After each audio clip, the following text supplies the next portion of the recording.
Praise the lord.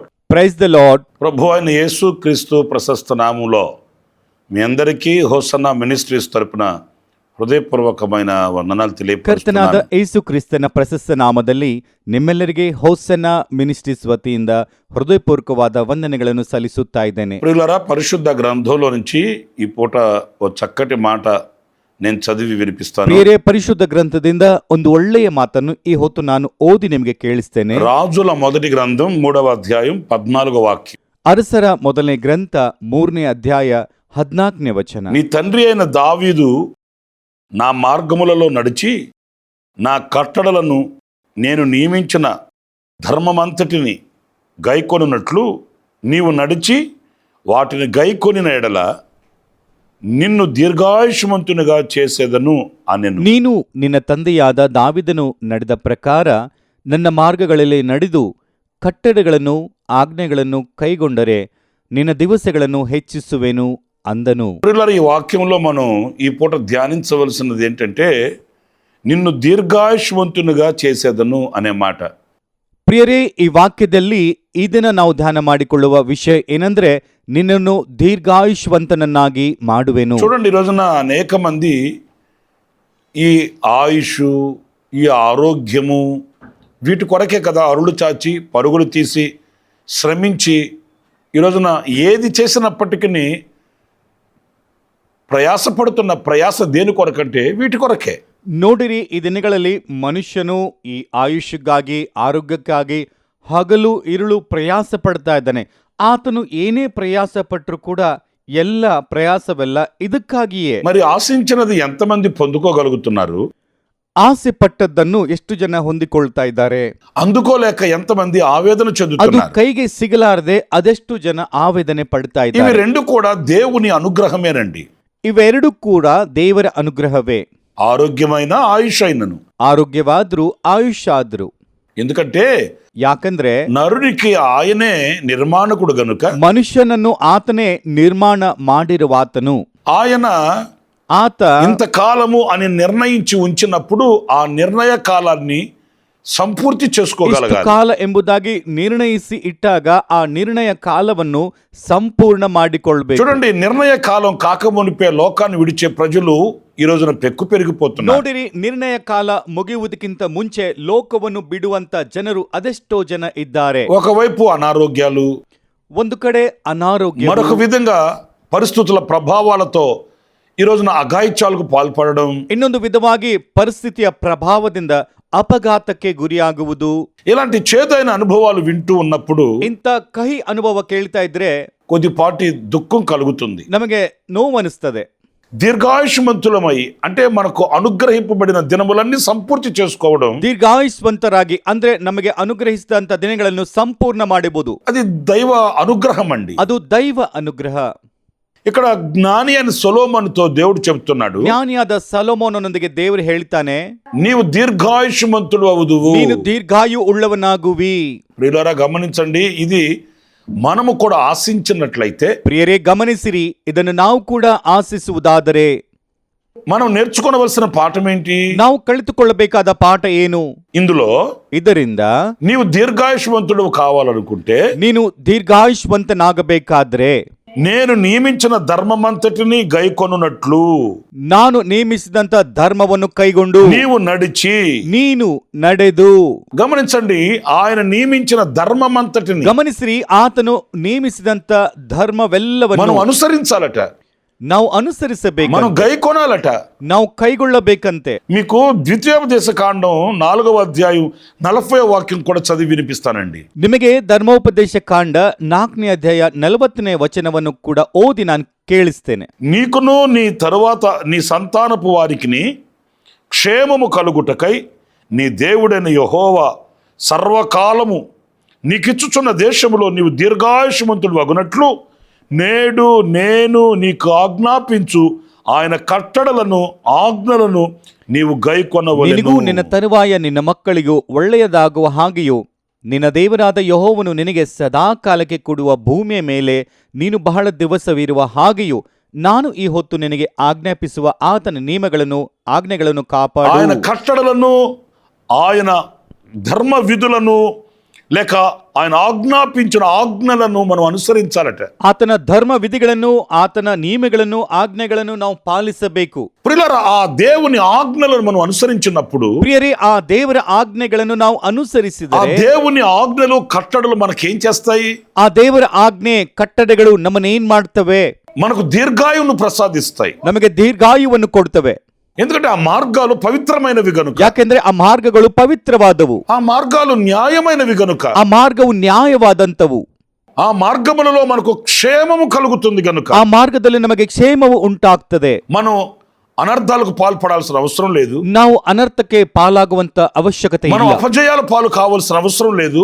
ನಾವು ಅಪಜಯ ಪಾಲಾಗುವ ಅವಶ್ಯಕತೆ ಇಲ್ಲ. ఓ కృంగిపోయి అల్లాడిపోయి తల్లడిల్లిపోవలసిన అవసరం లేదండి. ಕುಗ್ಗಿ ಹೋಗಿ ಒದ್ದಾಡುವಂತ ಅವಶ್ಯಕತೆ ನಮಗಿಲ್ಲ. మనము నడవవలసిన మార్గం ఏంటో ఆ మార్గములో ఆయన వాక్యం మనల్ని నడిపిస్తుంది. ನಾವು ನಡೆಯಬೇಕಾದಂತ ಮಾರ್ಗ ಯಾವುದೋ ಆ ಮಾರ್ಗದಲ್ಲಿ ಆತನ ವಾಕ್ಯ ನಮ್ಮನ್ನು మనం ನಡೆಸುತ್ತದೆ. నిలవవలసిన స్థానం ఏంటో దేవుని వాక్యం మనల్ని నిలబెడుతుంది. ನಾವು ನಿಲ್ಲಬೇಕಾದ ಸ್ಥಾನ ಯಾವುದು?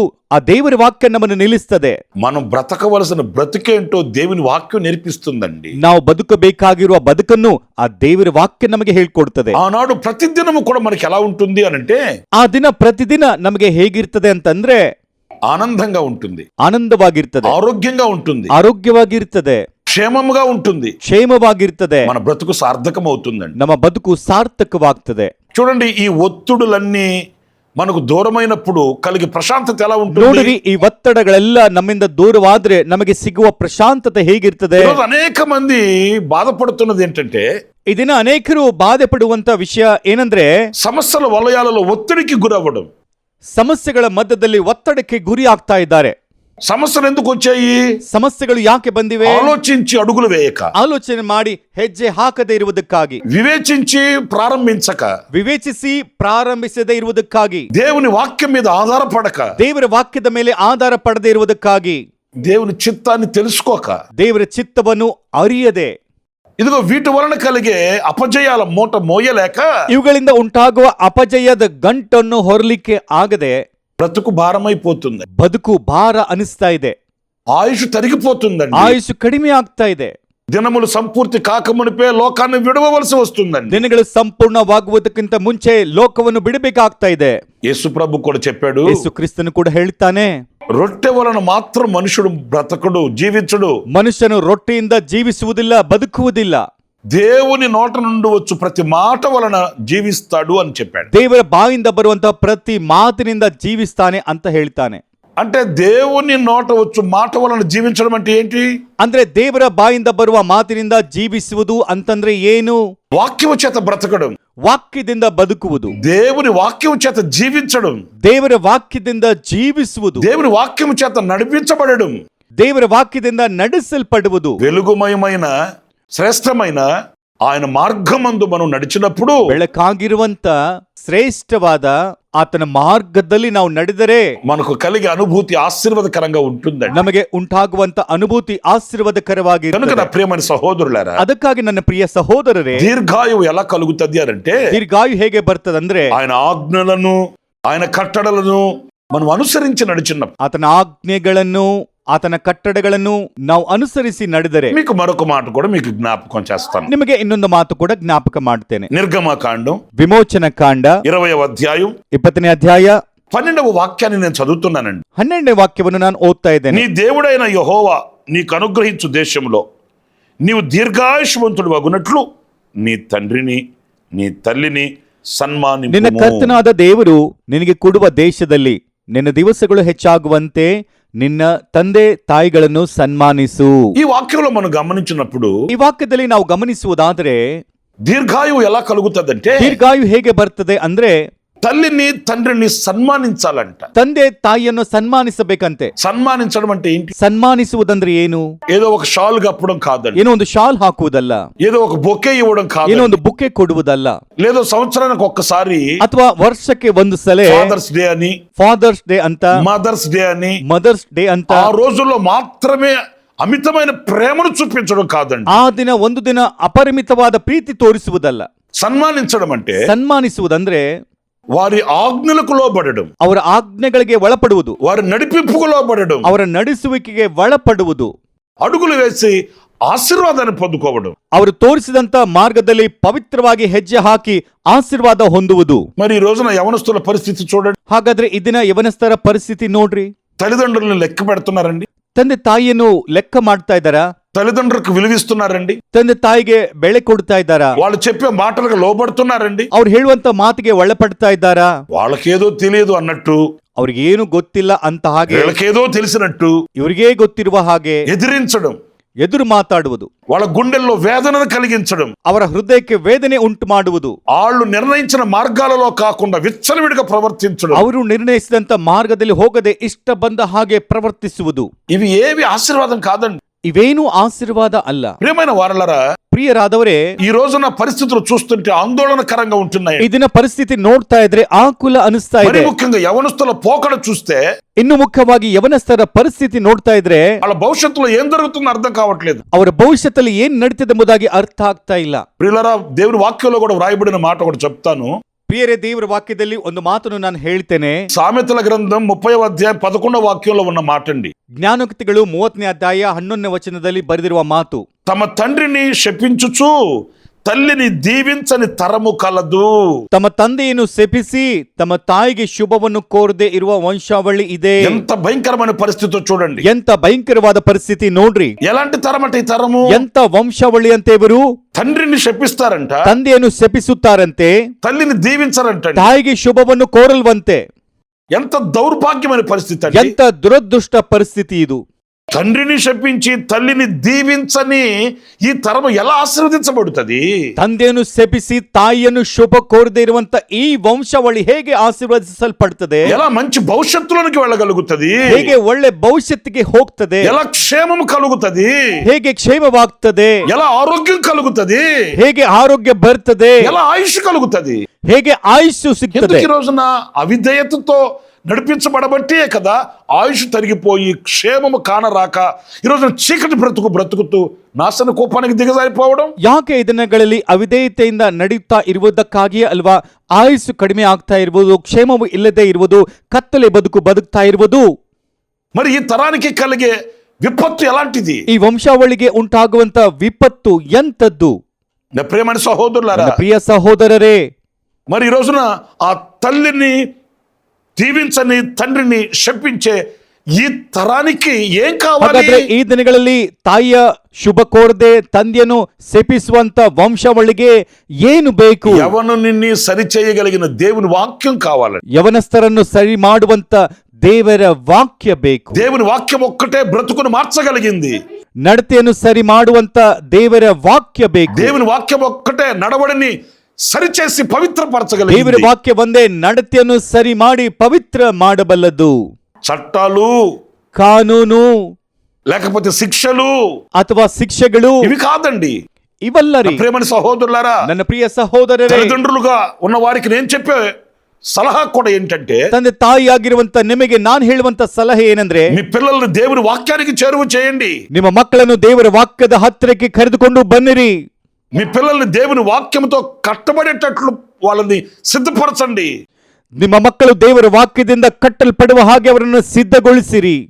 ఎంతసేపటికి లోక సంబంధమైన ఆధిక్యతలు ఆధిపత్యాలు కాదు నేర్పించాల్సింది. ಯಾವಾಗ ನೋಡಿದ್ರು ಲೋಕ ಸಂಬಂಧವಾದಂತ ಆದ್ಯತೆ ಮಾತುಗಳೆಲ್ಲ ಹೇಳ್ಕೊಡುವುದು. ఏదో చదివి గొప్పవాళ్ళు కావాలని వాటి యందు మాత్రమే శ్రద్ధ నిలపడం కాదు. ಏನೋ ಓದಿ ದೊಡ್ಡವರಾಗಬೇಕೆಂಬುದಾಗಿ ಅವುಗಳ ಮೇಲೆ ಶ್ರದ್ಧೆ ಇಡುವುದೇ ಅಲ್ಲ. దేవుని వాక్యం చేత కట్టబడిన యవనుడు ఉన్నత స్థానానికి వెళ్ళగలుగుతాడు. ದೇವರ ವಾಕ್ಯದಿಂದ ಕಟ್ಟಲ್ಪಟ್ಟಂತ ಯವನಸ್ಥನು ಉನ್ನತ ಸ್ಥಾನಕ್ಕೆ ಹೋಗಬಲ್ಲನು. దేవుని వాక్యాన్ని చదివి దేవుని వాక్యము చేత నడిపించబడుతున్న యవనుడు గొప్ప కార్యాలు పూనుకోగలుగుతాడు. ದೇವರ ವಾಕ್ಯವನ್ನು ಓದಿ ದೇವರ ವಾಕ್ಯದಿಂದ ನಡೆಸಲ್ಪಡುವಂತ ಯವನಸ್ಥನು ದೊಡ್ಡ ಕಾರ್ಯಗಳನ್ನು ಮಾಡಬಲ್ಲನು. అంత మాత్రమే కాదండి, ಅಷ್ಟೇ ಅಲ್ಲರಿ, అతనికి క్షేమం కలుగుతది. ಆತನಿಗೆ ಕ್ಷೇಮ ಉಂಟಾಗ್ತದೆ. దేవుని వాక్యం చేత ఆరోగ్యం కలుగుతది. ದೇವರ ವಾಕ್ಯದಿಂದ ಆರೋಗ್ಯ ಉಂಟಾಗ್ತದೆ. ఈ ఆరోగ్యం చేత ఆయుష్ కలుగుతది. ಈ ಆರೋಗ್ಯದಿಂದ ಆಯುಷ್ ಹೆಚ್ಚಾಗ್ತದೆ. మీరు సామెతల గ్రంథం 3వ అధ్యాయం 1వ వాక్యంలో కూడా ఈ మాట చదువుతారండి. ನೀವು ಜ್ಞಾನೋಕ್ತಿಗಳು 3ನೇ ಅಧ್ಯಾಯ 1ನೇ ವಚನದಲ್ಲಿ ಈ ಮಾತನ್ನು ಓದ್ತೀರಾ. నా కుమారుడా, నా ఉపదేశమును మరువకము, నా ఆజ్ఞలను హృదయపూర్వకముగా గైకొనుము. అవి దీర్ఘాయువును సుఖజీవనముతో గడుపు సంవత్సరములను శాంతిని నీకు కలుగు చేయును. ನನ್ನ ಮಗನೇ, ನನ್ನ ಕಟ್ಟಳೆಯನ್ನು ಮರೆಯಬೇಡ. ನಿನ್ನ ಹೃದಯವು ನನ್ನ ಆಜ್ಞೆಗಳನ್ನು ಕಾಪಾಡಲಿ. ಆಗ ಹೆಚ್ಚಾದ ದಿನಗಳು, ದೀರ್ಘಾಯುಷ್ಯವು, ಸಮಾಧಾನವು ನಿನಗೆ ಕೂಡಿಸಲ್ಪಡುವವು. ఏంటవి? ಅದೇನದು? దేవుని ఆజ్ఞలు, ఆయన ఉపదేశము. ದೇವರ ಆಜ್ಞೆಗಳು, ಆತನ ಉಪದೇಶಗಳು. మీరు ఆలోచిస్తున్నారండి? ನೀವು ಆಲೋಚನೆ ಮಾಡ್ತಾ ಇದ್ದೀರಾ? మరి మనం ఏమి నేర్పిస్తున్నాము? దేని కొరకు తహతహలాడుతున్నాము? ನಾವು ಏನ್ ಹೇಳ್ಕೊಡ್ತಾ ಇದ್ದೇವೆ? ಯಾವುದಕ್ಕಾಗಿ ತವಕ ಪಡ್ತಾ ಇದ್ದೇವೆ? రాత్రి మౌలు శ్రమపడి ఏమి నేర్పిస్తున్నాము? ఎక్కడికి చేర్చాలని ప్రయాసపడుతున్నాము? ಹಗಲು ಇರುಳು ಶ್ರಮೆ ಪಟ್ಟು ಏನ್ ಹೇಳ್ಕೊಡ್ತಾ ಇದ್ದೇವೆ? ಯಾವುದಕ್ಕಾಗಿ ನಾವೆಲ್ಲ ಶ್ರಮೆ ಪಡ್ತಾ ಇದ್ದೇವೆ? దేవుని ఆజ్ఞలు, ఉపదేశము, దేవుని కట్టడలను మనం నేర్పిస్తే ದೇವರ ಆಜ್ಞೆ, ಉಪದೇಶ, ಕಟ್ಟಳೆಗಳನ್ನು ನಾವು ಹೇಳ್ಕೊಡುವುದಾದ್ರೆ వారికి దీర్ఘాయువు కలుగు. ಅವರಿಗೆ ದೀರ್ಘಾಯುಷು మరి ఈ ಉಂಟಾಗುತ್ತದೆ. రోజున వాటి కొరకు ఆశించి ప్రార్థిద్దాం. ಹಾಗಾದ್ರೆ ಈ ದಿನ ಅವುಗಳಿಗಾಗಿ ಆಶಿಸಿ మరొక ಪ್ರಾರ್ಥಿಸೋಣ. విషయాన్ని కూడా నేను మీకు జ్ఞాపకం చేస్తాను. ಇನ್ನೊಂದು ವಿಷಯ ಕೂಡ ನಾನು ನಿಮಗೆ ಜ್ಞಾಪಕ ಮಾಡ್ತೇನೆ. సామెతల గ్రంథం 28వ అధ్యాయం ಜ್ಞಾನಯುಕ್ತಿಗಳು 28ನೇ ಅಧ್ಯಾಯ 16వ వాక్యాన్ని చదువుతున్నానండి. 16ನೇ ವಾಕ್ಯವನ್ನು ನಾನು ಓದ್ತಾ ಇದ್ದೇನೆ. దుర్లాభమును ద్వేషించువాడు దీర్ఘాయుష్మంతుడగును. ಲೋಭತನವನ್ನು ಹಗೆ ಮಾಡುವವನು ತನ್ನ ದಿನಗಳನ್ನು ದೀರ್ಘ ಮಾಡುತ್ತಾನೆ. ఈ వాక్యంలో మనం గమనిస్తే ಈ ವಾಕ್ಯದಲ್ಲಿ ಗಮನಿಸಿದ್ರೆ, దుర్లాభమును ద్వేషించువాడు. ಲೋಭತನವನ್ನು ಹಗೆ ಮಾಡುವವನು. ఈ రోజున మనిషి యొక్క పోకడ ఎలాగ ఉందంటే, ಈ ದಿನ ಮನುಷ್ಯನ ಚಟವಟಿಕೆ ಹೇಗಿದೆ ಅಂತಂದ್ರೆ, ఏదో ఒక రూపాన గొప్పవాడిని అయిపోవాలనుకుంటున్నాడండి. ಯಾವುದೋ ಒಂದು ರೂಪದಲ್ಲಿ ದೊಡ್ಡವನಾಗಬೇಕು ಅಂದ್ಕೊಳ್ತಾನೆ. ఏదో ఒక మార్గాన నేను ఉన్నత స్థానానికి వెళ్ళిపోవాలనుకుంటున్నాడండి. ಯಾವುದೋ ಒಂದು ಮಾರ್ಗದಲ್ಲಿ ಉನ್ನತವಾದ ಸ್ಥಾನಕ್ಕೆ ನಾನು ಹೋಗ್ಬೇಕಂತ ಅಂದ್ಕೊಳ್ತಾರೆ. ఇది దుర్లాభమే. ಇದು ಲೋಭತನವೇ. ఇది నేను అపేక్షించకూడదే. ಇದು ನಾನು ಅಪೇಕ್ಷಿಸಬಾರದು. ఇది నాకు క్షేమము కాదే. ಇದು ನನಗೆ ಕ್ಷೇಮವಲ್ಲ. ఆలోచించట్లేదండి. ಆಲೋಚನೆ ಮಾಡ್ತಾ ಇಲ್ಲ. మీకు ఒక చిన్న విషయం చెప్తాను.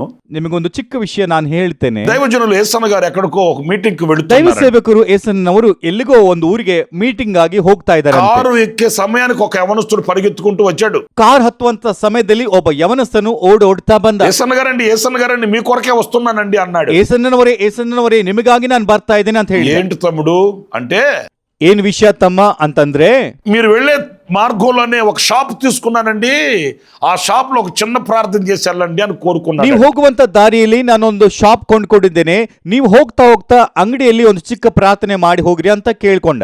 సరే ఆ మార్గంలోనే ఆ రోడ్లోనే వెళ్తున్నాను కదా నని, ಸರಿ, ಅದೇ ಮಾರ್ಗದಲ್ಲಿ ಅದೇ ದಾರಿಯಲ್ಲಿ ಹೋಗ್ತಾ ಇದ್ದೇನೆ ಅಂತ. సరే ముందు నువ్వు బయలుదేరు, నువ్వు బైక్ మీద వెళ్ళు, వస్తున్నాను అని ఆ అబ్బాయి వెంట వెళ్ళాడంట. ಸರಿ, ಮೊದಲು ನೀನು ಬೈಕ್ ನಲ್ಲಿ ಹೋಗು, ನಾನು ಹಿಂದೆ ಬರ್ತೇನೆ ಎಂಬುದಾಗಿ ಆ ವ್ಯಕ್ತಿಯೊಂದಿಗೆ ಅಣ್ಣನವರು ಹೇಳಿದ್ರಂತೆ. ఆ తమ్ముడు ఒక షాప్ దగ్గర ఆగాడు. ಆ ತಮ್ಮ ಒಂದು ಶಾಪ್ ಹತ್ರ ನಿಂತ್ಕೊಂಡ. యేసన్న గారిని కారు దిగి రమ్మంటున్నాడంట.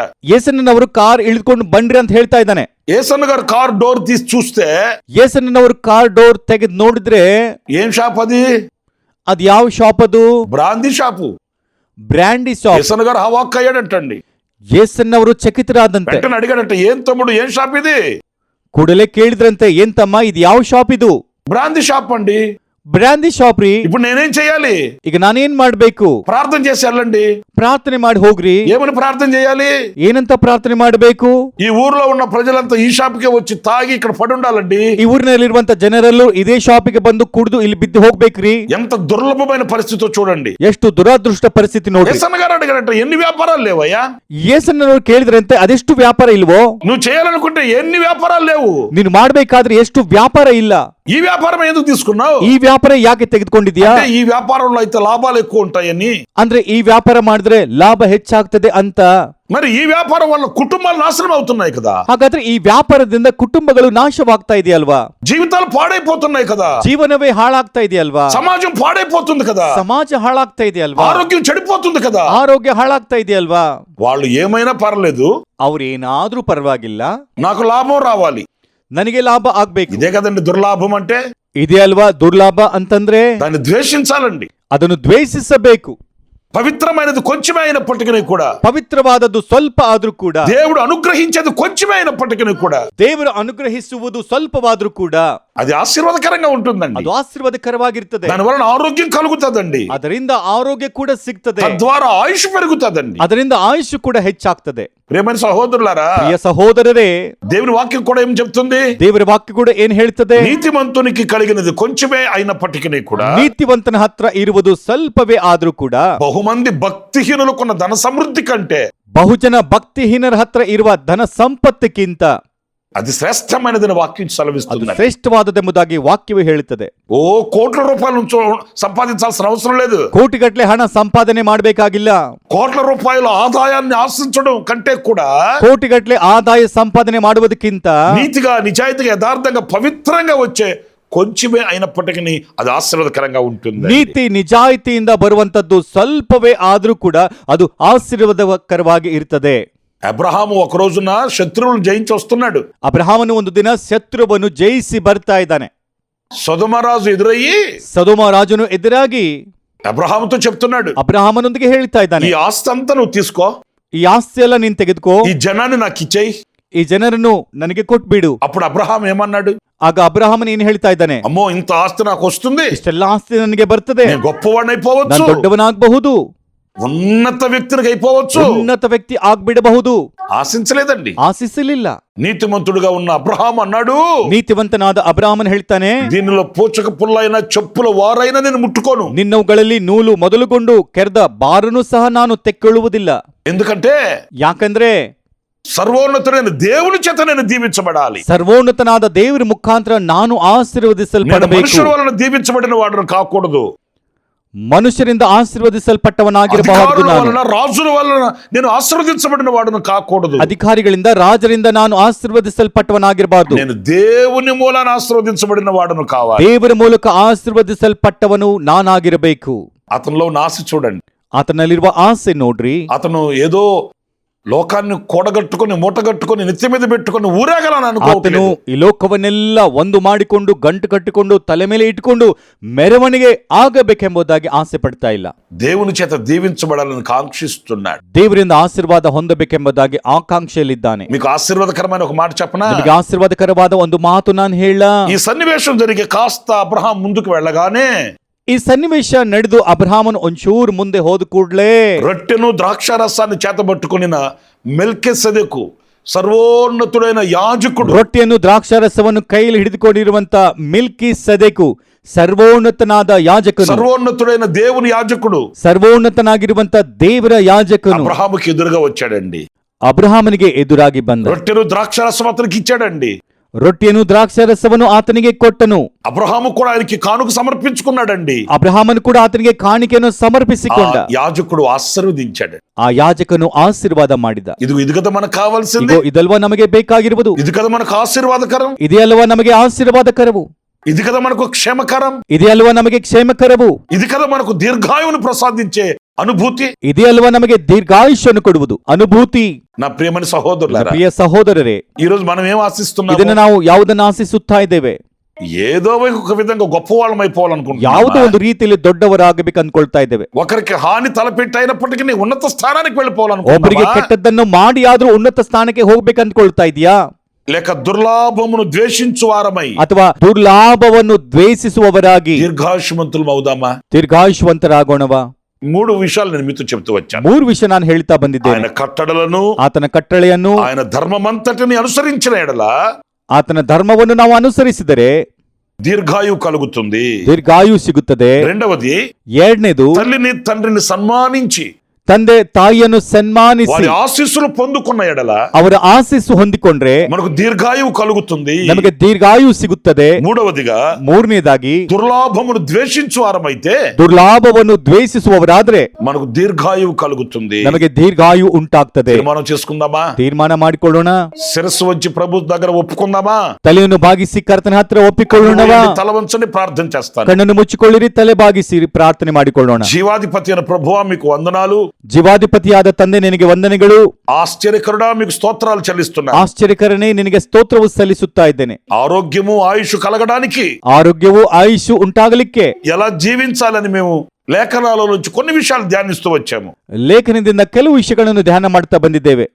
నాయన మీ కట్టడలను అనుసరించిన వారమై, ಅಪ್ಪ ನಿನ್ನ ಕಟ್ಟಳೆಗಳನ್ನು ಅನುಸರಿಸುವವರಾಗಿ, తల్లిదండ్రులు సన్మానించిన వారమై, ತಂದೆ ತಾಯಿಯನ್ನು ಸನ್ಮಾನಿಸುವವರಾಗಿ, దుర్లాభమును ద్వేషించిన వారమై ದುರ್ಲಾಭವನ್ನು ದ್ವೇಷಿಸುವವರಾಗಿ మేము దీర్ఘాయువును పొందుకోవడానికి సహాయం చేయండి. ನಾವು ದೀರ್ಘಾಯು ಹೊಂದಿಕೊಳ್ಳಲಿಕ್ಕೆ ಸಹಾಯ ಮಾಡಿರಿ. తెలుసో తెలియకో మాలో ఉన్న అవిధేయతలు మీ కంటికి కనబడుతూ ఉన్న ఎడల వాటిని తొలగించండి.